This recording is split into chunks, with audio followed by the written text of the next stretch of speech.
Production funding for Flying Squirrels Insider is made possible in part by 811 is the number to call before you dig. 811 will help avoid fines, knocking out utility service, even injury. So call 811 before you dig.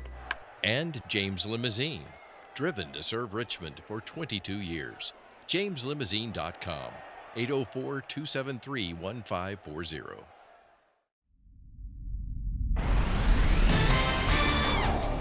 Pitch to Duffy, driven to deep right center field. He'll pull into third with a triple. Flashed into left field. Duffy's got it. The shovel to Tomlinson. Relay on to first and Pesa. Swung on and missed. Speared by Blackburn. Parker galloping in. Will slide and make the catch.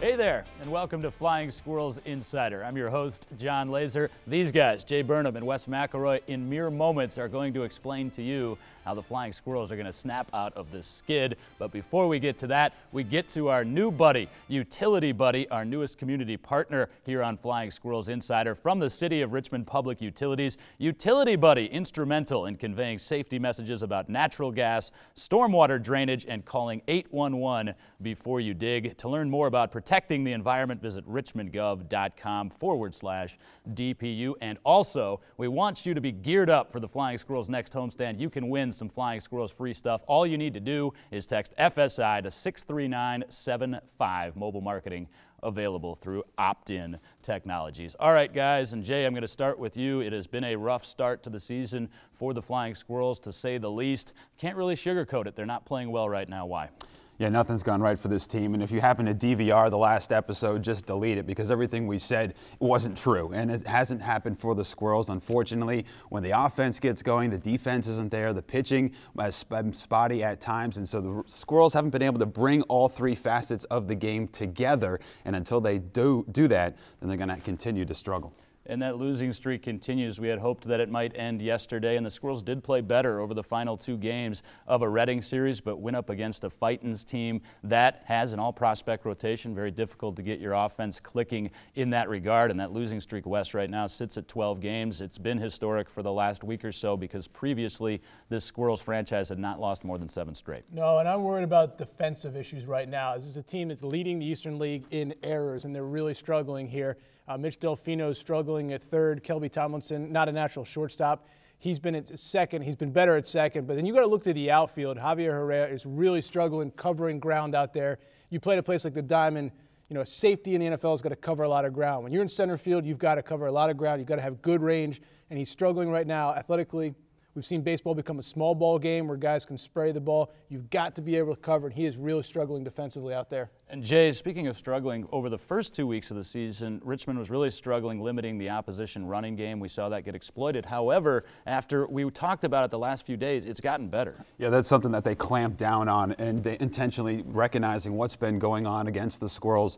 It hasn't helped that they faced two of the fastest guys in minor league baseball. The Reading Fightin' Phils, who the Squirrels have played 6 games against, feature the center fielder Roman Quinn. He was able to take advantage of the Squirrels defensively, but overall, I think with Jackson Williams behind the plate, he's a real catch and release guy. Defensively, he's their stalwart behind the dish. So I don't think that'll be an issue for the Squirrels over the long haul. But we like to overanalyze. That's what we do, and that's Sure. why we put on these suits and these ties, and we look so sharp as we do here with the help of our wardrobe department here at FSI. But when you just get down to the simple fact of the matter, Wes, right now, the pitching has been stable for this team for the most part. They're just, quite frankly, not scoring enough runs, and that's because they're not generating anything production-wise in the middle of the order. They're not in the middle of that order, and you can see here at the numbers, Ricky Oropesa, Angel Villalona, Devin Harris batting .184.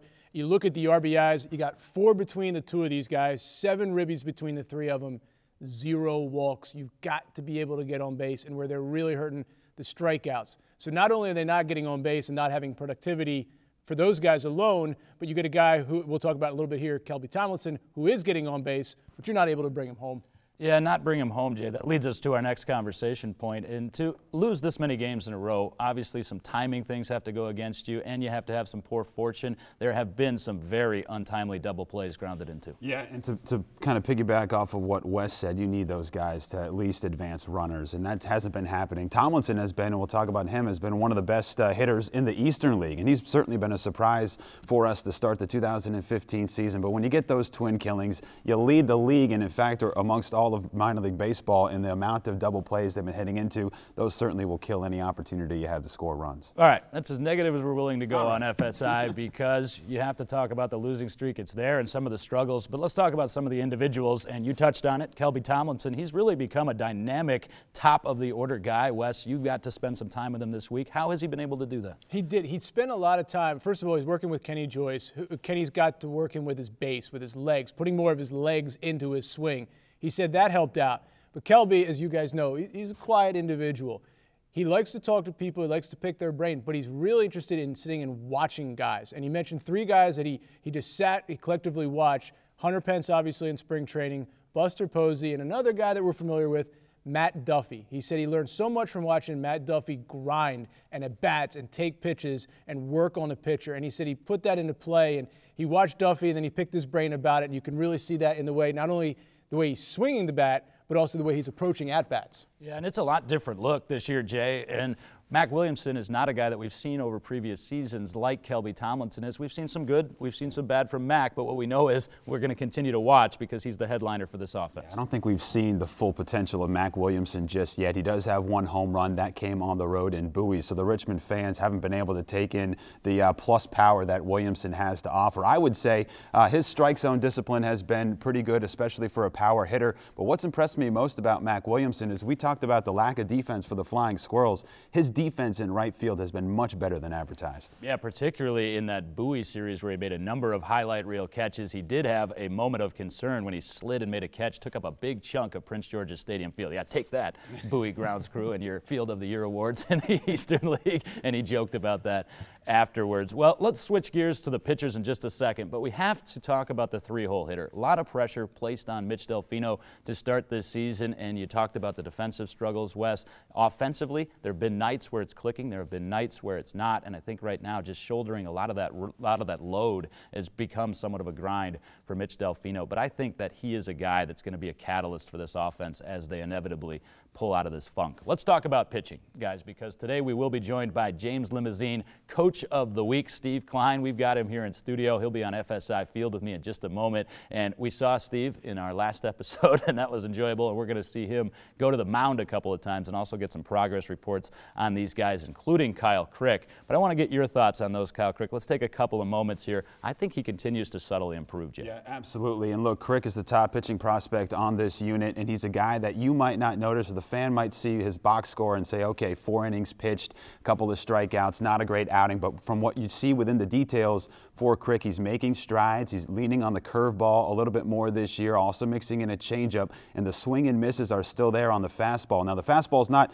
96, 97 all the time. It's more 93, 94, and that's where you want to see a guy really live. If he needs to ramp it up, he can. But I like the strides that he's made. Yeah, and he's working on his pace. He's working quicker. And to take nothing away from Steve Kline, who I could already see making differences with him. But let's remember, he's got his old battery mate here, Jeff Arnold, who we've not seen active, but Arnold could pick up on these things. And that's another good voice to have in your ear. And also working with Jackson Williams, and I think that's the biggest way to phrase it with Crick. Last year he was pretty much a thrower, and this year he's starting to become a pitcher, including trying to take the strides to limit the running game, the rhythm that Wes just talked about, sequencing pitches. We've seen a lot more off-speed stuff this year from Kyle Crick. So again, I think that those subtle improvements are what you're looking for in a prospect of his stature, and we would like to believe that that's going to continue to advance throughout the season. Jay, Jack Snodgrass time on this show. We obviously love Jack. He's going to be here in our next segment as an interviewer along with Phil McCormick, and he's continued to keep good spirits, but he's pressing right now. Yeah, how frustrating is it for Jack Snodgrass? He's been the best pitcher in this league the past 2 seasons, and through his first 4 starts of the year, hasn't been the Snodgrass that we're accustomed to. I'll just steal a point that you made on our radio broadcast a couple of days ago, and the fact that, absolutely, and the fact that Snodgrass is saying, well, what more can I do? He's trying to change a little bit who he is as a pitcher, and when he starts to do do that, he loses the success and the ability that he's been able to get over the past 2 years in utilizing the ground ball and the ground ball double play. And Wes, that frustration is something that we can all feel regardless of what our profession is. Yeah, and especially with the walks, because here's a guy, Jack Snodgrass, and you can see the graphic here, only averaged about 2 walks per 9 innings. Now he's up to 6, and I'll give this to a more of a general lifestyle comparison. Lays, you're a golfer.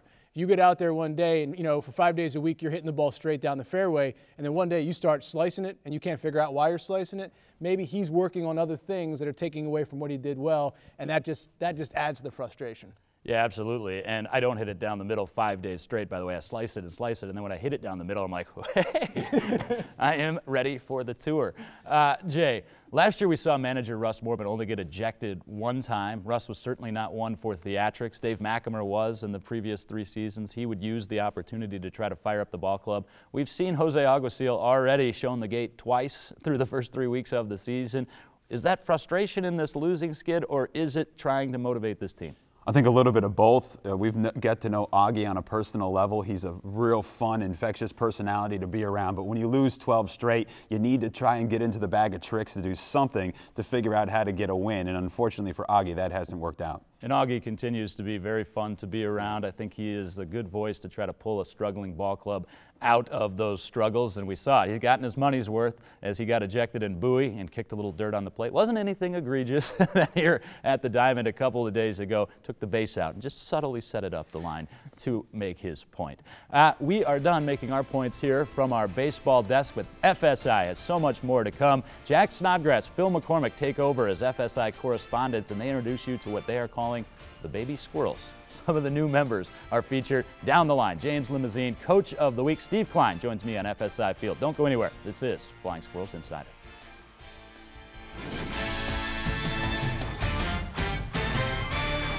Welcome to Squirrels Hot Seat, where I, Jack Snodgrass, and my wonderful co-host, Phil McCormick, will be interviewing some of the baby squirrels of 2015. Let's see what perspectives they bring to this new clubhouse. If you had a least favorite planet in the universe, what would it be? Ooh, least favorite planet. I guess I'd say the moon. I guess because no one's been there in a while.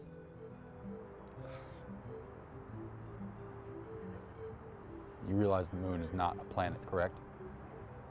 I realize that now. Baby squirrels. Ladies and gentlemen, Pat Lujan. Matt Lujan. Matt Lujan, guys. Matt, have a seat. Matty. Those chairs are tricky.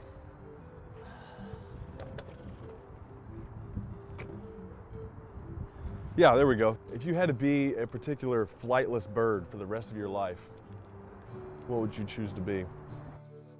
I think I'd go for the ostrich. If you had a favorite wrestler, who would you choose? You want a piece of gum? Baby squirrels. If you could sum up losing 10 games in a row in one word, what would it be? A real bummer. I'd go with bummer. Bummer.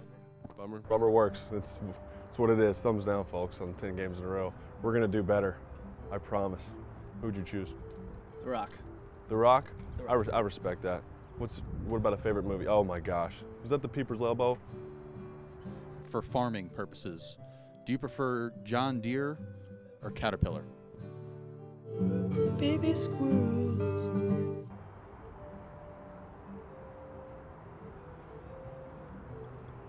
I think we're done with you. You can probably go now. Yeah. Thank you. Let's do some one-word association. We're gonna do our manager, Mr. Jose Alguacil. Okay. Just okay. Just okay, folks. Oh, we're doing the word situation now. Yeah. Oh, Yeah. I didn't realize it started. Just okay. Can I take that back? No, we're live. Baby squirrels. I believe that we've explored some of the answers of the universe today, and we'll be back next week with Neil Tyson DeGrasse. Thank you. Welcome back to Flying Squirrels Insider. We have moved to FSI Field, as you can see, where we welcome in our James Limousine Luxury Coach of the Week, and that is pitching coach Steve Kline joining us for the first time. Kleiner, welcome here to FSI Studios. Oh, it's an honor. Thanks for having me. Well, I wanted to catch up with you about this point of the season as you've gotten off and rolling with the pitchers, and wanted to start, of course, with Kyle Crick. He somewhat headlines the staff, and it seems like he's been making some subtle progress in the offseason, into spring training, and through his first handful of starts. Yeah, Cricky's just maturing. I think he's growing up and understanding what it is to be a baseball player. Before, I think it was just fun and enjoyable playing in the minor leagues, and now he sees this the end of the tunnel where he could actually go up and really help a team that needs some pitching here in the next couple of years. What individually have you been working on with him? It seems like he's put in some of those subtle things like limiting the running game, rhythm, etc. Yeah, I just try to speed him up a little bit, get him focused on the big key is just focus, period. He needs to take every hitter serious at every time. I think sometimes he just flakes off and drifts off to a different place. He needs to stay focused for the 2 hours and 30 minutes that he has to be out there, hopefully. And we're going to try to pitch him more innings. He gets a lot of foul tips, a lot of stuff that happens to him, like deep counts, foul balls, and then it just adds up to his pitch count. So hopefully we can limit that stuff and get him quick outs.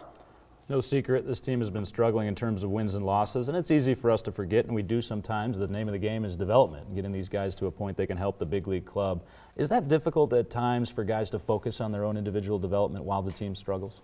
Yeah, I mean, guys, everybody presses. Like, Jack Snodgrass right now, he's putting a lot of pressure on himself. He's not doing what he normally does, and that's. I thought he'd be one of my aces of the staff, where he'd come out and he'd lead this team down, to the promised land. But he's trying to press to get it, himself right, and I think that hurts us a little bit. Stratton is a young pitcher that we have that's we have high hopes for too. And Lujan and Biagini, these guys all got great stuff. They can all throw the ball. I'm looking forward to my staff kind of getting, like you said, settled in and kind of starting to dominate a little bit. Let's look back to Joe Biagini, because he's an interesting character. We've had a lot of fun getting to know him already here on this program and off the air as well, but he looked phenomenal in his last start. Yeah, Beach he's got some great stuff. He's got a curveball, fastball, changeup. He's very mechanical, very articulate. That core. Yeah, he's got a center of his core. He's very articulate, and he puts a lot of thought into what he does every time out. So he has to go out and just will himself to be better than the other team. I feel like Matt Lujan is going to be a guy that fans are really going to get to like here in Richmond, because I believe you called him a battler, a grinder. He just goes out there and gives you max effort. Yeah, he's a guy who's a free agent pickup. He's been tossed into all the bad situations, and he just keeps stepping up to the plate and battles his way through it and makes all-star teams. Keeps moving up, and I think if you give him a chance and he finds his little niche and he starts pitching like he can, I think he's trying to pitch not to get knocked out of the rotation. I think if he just calms down and shows you what he can do, he's going to have a really good year. Steve Kline's with us in just a couple of moments. We're going to kick out these chairs, and Steve is going to visit me in different emotional situations on the mound. They're all emotional when I'm out there, by the way, going back to my Little League days. I got knocked around pretty good. But before we do that, let's talk about some of the relievers. Steven Johnson, big right-hander, big-time stuff. Seems like he just needs to recognize he's got that big-time stuff. Yeah, Beeker's he's great, man. You know what, I had him in Augusta a couple years ago. He kind of couldn't consistently repeat his pitches. Now he seems like he's got it going. He's got a 94 to 96 mile per hour fastball with a really good hammer. Kind of has a goofy angle that he comes at you with, so right-hand hitters struggle a little bit on him. And they have, as Steven Johnson right now leading the league in strikeout ratio. Go to the back end of the bullpen. Haven't been a ton of opportunities in save situations thus far for lefty Josh Osich, but when we've seen him, he's been very impressive.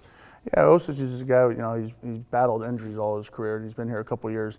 He features a new cutter that he learned, and he's been throwing that a lot. And I think you'll see, we're asking him to close, where I think he's more of an eighth inning guy, but I need a guy that's tough, and that's him. He's a tough cookie. Yeah, I know. He speared me one time off the air, and it hurt quite a lot. And he's not a small guy. Josh Osich, tough. Maybe we'll have him as one of the guys that we visit on the mound when we come back on the other side. Steve Kline is with us, Flying Squirrels pitching coach. We certainly appreciate that. FSI continues. We get active on FSI Field right after this.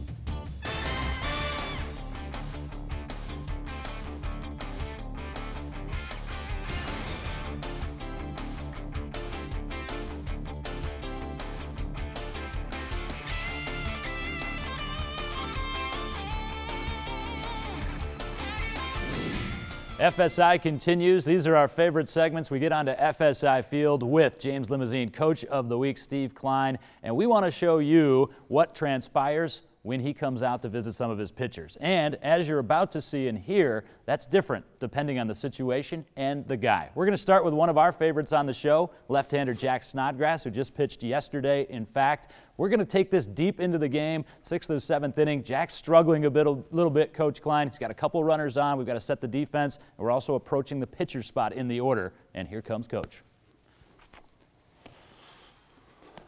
Hey, Boogerweed, how we doing out here? You feeling okay? Okay. Okay, this is the situation now. We got 1st and 2nd. They might be bunting right here, okay? I need you to throw a strike. Just calm down and act like you've been here before, okay? I got this. You've had by his own base all your life. Just remember that. Just calm down. Okay? And hey, also, remember this. What would Randy the Macho Man Savage do right now? He'd lay the elbow down. Exactly. Now go get him. All right. So there he goes. Jack gets out of the inning, as he is wont to do over his couple of years here. By the way, this is Jay Burnham here. He is a phenomenal left-hander usually, but now we're going to make him a right-hander. We're going to give him a little bit more peculiar personality, Kleiner. He is now Joe Biagini, early in the game, trying to center his core. So, Joe, how we doing out here, Beach? I love when you connect with me like this. Oh, man, you scare me. You really do. Hey, put your lipstick on later, okay? But, hey, what we're going to do is I want you to focus. You got to get your core centered, okay? Get your head over your chest, okay? When you're delivering home, you're pulling off a little bit. Your arm angle's dropping, okay? So just calm yourself down. Okay. Relax. Focus. Breathe out your eyelids and go get them. Do I get a butt pat? Okay.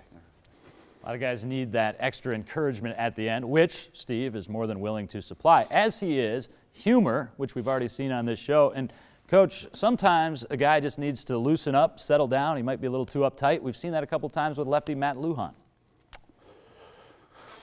Luigi, relax, okay? I know every girl in this place is looking at me right now, okay? And that's why I came out here, because they all want to see me. They're not looking at me? Of course not. You just gave up 5 runs. What do you expect me to do? You want me to keep you in the game? Because, I mean, I can bring in somebody from the bullpen. I might even have to bring a position player in pretty soon if you keep pitching like you are. What do you think? You gonna be okay? I'll finish the inning. Yeah, just do something. Hey, whatever you do, just throw the ball over the plate. Maybe they won't hit it. That's the secret. Well, if you throw it over the plate and they hit it really hard, you know, that's usually okay. But right now you're kind of walking everybody. So let's try to get somebody out. Go get them. There was an unnecessary butt pat that was not asked for, but nonetheless, it probably helped Matt Lujan get through that situation. All right, one last guy we want to talk about, and we've discussed him at length on this show, Giants' top pitching prospect, Kyle Crick. You have to use the kid glove sometimes with Cricky, don't you, Coach? Cricky. Hey, Cricky.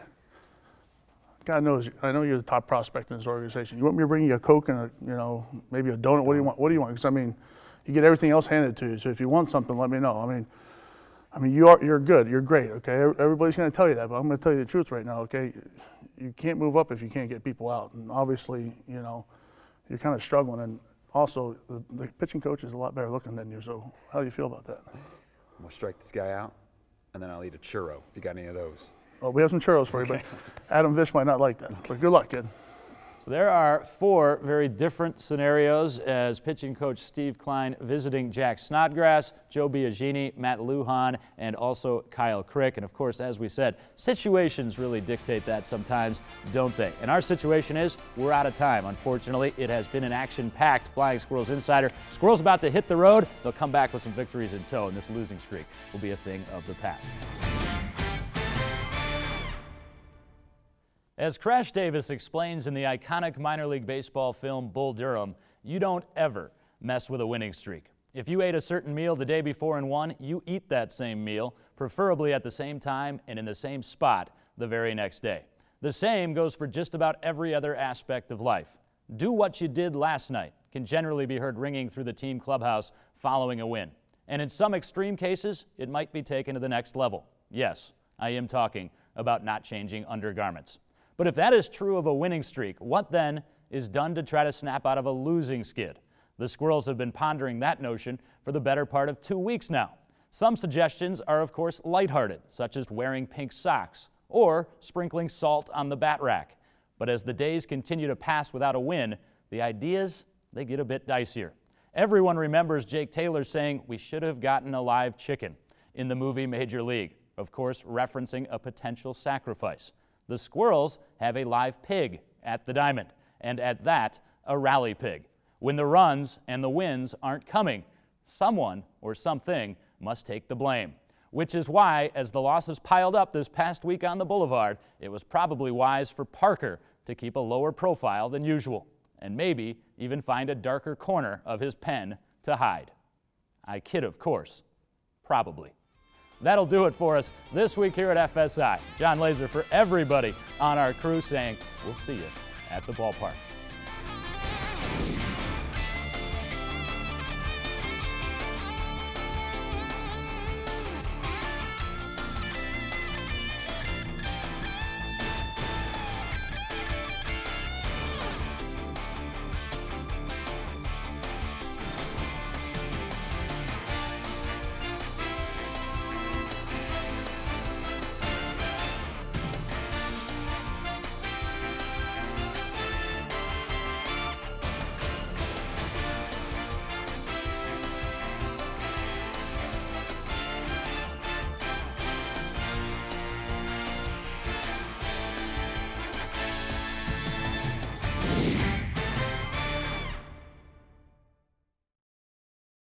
Production funding for Flying Squirrels Insider is made possible in part by The smell of natural gas escaping is a pungent odor like rotten eggs, a bad smell for a really good reason, your safety. If you ever smell the strong rotten egg odor of natural gas, leave the area, go where the smell is no longer present, and call 911. And James Limousine, driven to serve Richmond for 22 years. JamesLimousine.com, 804-273-1540.